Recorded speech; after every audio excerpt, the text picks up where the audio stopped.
Hey, what's up? John Hansen here, fantasypoints.com, your week 15 waiver wire report. Recording this obviously very early in the week before waivers run here on doing the video here on Tuesday morning, but before waivers run Tuesday night. Wednesday night, it is early in the week, so we have a lot of injury situations that we don't exactly have a clear understanding of, but let's get into it and go position by position and narrow down some of the top pickups here from my report, our report at fantasypoints.com, the most comprehensive waiver wire report out there. I narrow it down to my top 15, basically priority pickups. Down here, down the stretch, I'll just kind of go by position here. And Jake Browning for the Cincinnati Bengals, Minnesota, Pittsburgh, Kansas City. That's not too shabby. He got T. Higgins going in week 15. A little frustrating with Jamar Chase, but you can't stop Tanner Hudson. You can try, but you can't stop him. And, all of a sudden, Jake Browning's got some weapons. My guy, Joe Flacco, fellow South Jersey resident. As I said 2 weeks ago, I still think he can catch a football. And I believe in his decision making because we go to the same pizzeria and it's a little hole in the wall. It's hard to find, but Joe found it. So he knows what's up. And on the football field, I was like 90% kidding with that and about 10% serious. But the results speak for themselves the last 2 weeks. All he's doing is outproducing Patrick Mahomes, Jalen Hurts, and Lamar Jackson for fake football. And they did cut PJ Walker.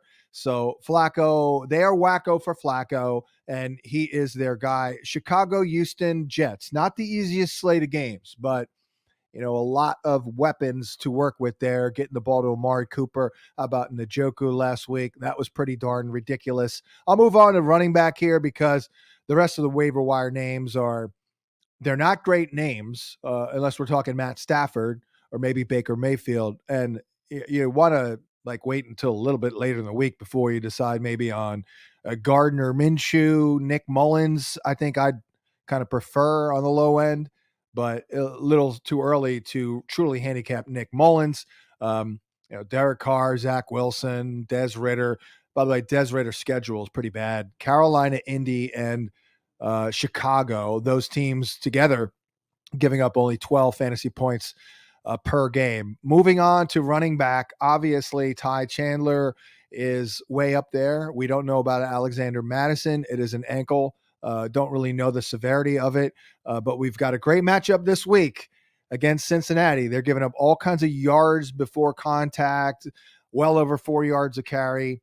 Then Detroit is a tough one, and then Green Bay is a good one. So I guess it's week to week, but Ty Chandler looking good if Madison is out at the very least this week. And I kind of talked about this about 5 weeks ago when it looked like he might take over for Madison. The guy needs the ball. He needs to get into a rhythm as a runner. Of course, Madison over the last 3 to 4 games has been bringing it. Why? Well, most likely because he feels the heat from Ty Chandler. So that's the way it works, because all of a sudden Madison was like, oh, wow, looking pretty good. Little extra motivation there, but it all could be a moot point if he's out and Chandler starts in week 15. I think he's like RB24 for the week, very low end RB2. Deontay Foreman in Chicago. Hey, I thought maybe Roshan was going to hold on to a piece of this job in this running game, but that did not happen, of course. Now, they did have a lead. So if they're down 2 touchdowns in the second half, it could be Roshan time. But then again, it could be Khalil Herbert time. So when we really look at it, obviously Deontay Foreman, he's the guy when the game is close or they're up, which might be rare, but that's something. And we don't really have anything on Roshan or Khalil Herbert in terms of their role and all that good stuff. As we move on to the Chief guys, I did try out Clyde Edwards-Helaire last week, and it wasn't bad. He did exactly as I was hoping, give me 9 points. But at this point, after seeing Edwards-Helaire again, I'd rather risk it on fluky touchdowns with Jerick McKinnon than trying to hope and pray that CEH will somehow become good, basically. So I'm going to go McKinnon there. Then the other running back who really intrigued me, and again, we don't know about Zamir White, Josh Jacobs. I'd be careful with Zamir White. I mean, this guy has done absolutely nothing in the NFL. Amir Abdullah is in the mix. Others, I believe Brandon Bolden's still there, believe it or not. Let me check on that actually. Yeah, of course he is. He's still there. So you start Zamir White this week. Brandon Bolden scoring, most likely. So I'd be careful there. But I and of course, my guy Tajay Spears, there's another name. I was very into him in week 14 on Monday Night Football with his over the receiving yardage prop. He absolutely destroyed it. I think he quadrupled it or at least tripled it. So there's another name. But how about my other guy, Chase Brown? For the Cincinnati Bengals. If you read my stuff this summer, you probably knew I was really high on him. And, the draft plan article where I draft fake teams, by the end of the preseason, I was taking Chase Brown a lot as like my last pick of the draft, even after, like a backup quarterback. But man, does he look good. He has got obvious versatility, 54-yard touchdown reception. Dude looks like he's shot out of a cannon. Really nice juice and versatility. And I think this is going to continue where, he gets the ball, 7, 8, 9 times a game. I actually speculated all summer that he'd be well over 100 carries and maybe surprise a little bit, maybe sharing the early down role with Joe Mixon. That ship kind of sailed. It was a throwaway season, really, but not all for naught, because look what he's doing these last couple of weeks and getting involved in the passing attack and passing game in week 14 was a great, great sign. Odell Beckham, as we move on to wide receivers, I would have told you I would have gone Bateman over Beckham a month ago just because I'm a major ageist, but Bateman has done nothing and Beckham just gets open on the regular. I mean, the dude's always open out there breaking ankles. So they're going to continue to take shots to Odell. And Jacksonville, San Francisco, Miami, not too shabby right there. How about Noah Brown? I think I gave him love last week, and he didn't do anything. But now with Nico Collins hurt, if he misses time, we're looking good. We certainly need C.J. Stroud, but Noah Brown looks like he could be a needle mover here down the stretch. Also, Zay Jones. I mean, 14 targets in week 14 from Trevor Lawrence is nothing to sneeze at. I know Parker Washington scored again. There's another name who's viable. But, Calvin Ridley is, volatile. He's up and down. You can't truly count on him to, move the sticks. They've been using Evan Ingram big time, and I don't think that's going to continue. So Zay Jones does look good to me because finally, Trevor Lawrence is doing what I thought he would do, basically, which is just provide safe, steady, stable production. Just go, safe and steady. That really wasn't the case, obviously. And of course, he's coming off the injury last week, and he still looked that good. Curtis Samuel, Terry McLaurin's been a nightmare. Jahan Dotson's been worse. So Samuel, they throw a lot, 40 times a game. He is a little bit of a matchup guy, but more often than not, he's more than fine. And then, Josh Palmer, I still am intrigued, but man, Easton Stick is a downgrade from Justin Herbert. We could be without Justin Herbert for a little while. My guy Adam Schefter is asking me about backup quarterbacks who I like, which doesn't bode well for Justin Herbert because Shefty has Herbert and he's making contingency plans here heading into week number 15.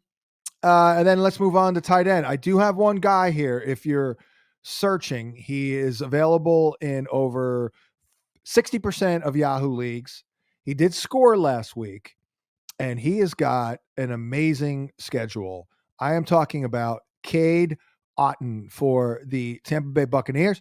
Chris Godwin continues to kind of underwhelm. I keep waiting for Trey Palmer to do something, which he has not. So Mike Evans had a bad game this past week. I mean, there aren't many dudes here catching the football. So Cade Otton is pretty good because he's entrenched. He is up there in routes run for tight ends. He's like way up there, like top 10. And this is a very good schedule. Green Bay, Jacksonville, and New Orleans. So I actually believe that Cade Otton has a chance to get on a little bit of a run here and score maybe 2 to 3 more touchdowns before it's all said and done. Of course, Darren Waller. Of course, my season's over already, thanks to Waller. So, with my luck, he'll probably return and go for 100 this week. Gerald Everett, but nah, I'm not going to go there because of the quarterback situation. I'm just going to go right back to old reliable. I was very high on this guy. We were, and man, it would have been a great call. He would have blown up. We had him like 40 spots over his ADP. I'm talking about Tyler Conklin.